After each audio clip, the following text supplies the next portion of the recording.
আজ আমরা দুনিয়ার মোহাব্বতে পড়ে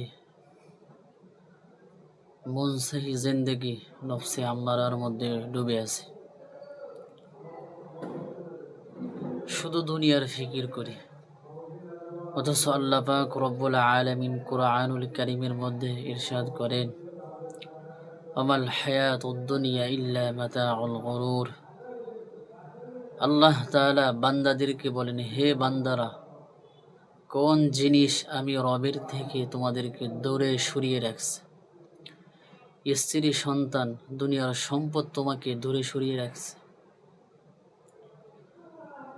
আজ তোমরা মন চাহি জিন্দেগি পালন করতেছ, এমন একটা সময় আসবে তোমার শরীরের শক্তি থাকবে না, আমি আল্লাহ নিয়ে নিব।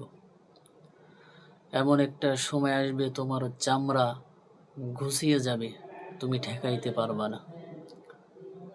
এমন একটা সময় তোমার আসবে, তোমার চুল দাড়ি সাদা হয়ে যাবে, তুমি ঠেকাইতে পারবা না।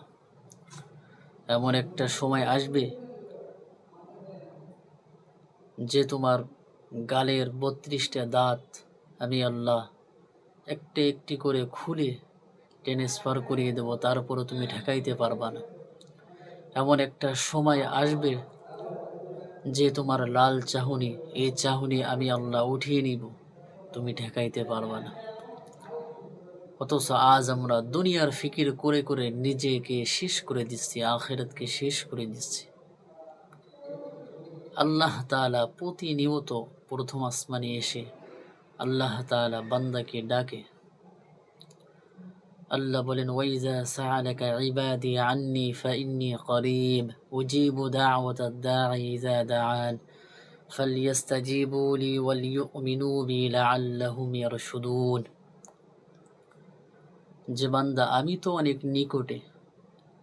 বান্দা, তুমি রাত্রবেলা গুনাহের কাজ করো, আমি আল্লাহ দেখি, কিন্তু দেখেও না দেখার ভান ধরি, কারণ আমি আল্লাহ ছাড় দিয়ে ছেড়ে দেই না। আমি আল্লাহ ছাড় দিয়ে কাউকে ছেড়ে দিই না। আজ দুনিয়ার মায়ায় পড়ে নিজের নফসকে নষ্ট করে ফেলতেছ। বন্ধু বান্ধবের সঙ্গে মিলে মিশে তোমার জীবনটাকে বরবাদ করে দিচ্ছ। অথচ আমি আল্লাহকে কিভাবে চিনবা?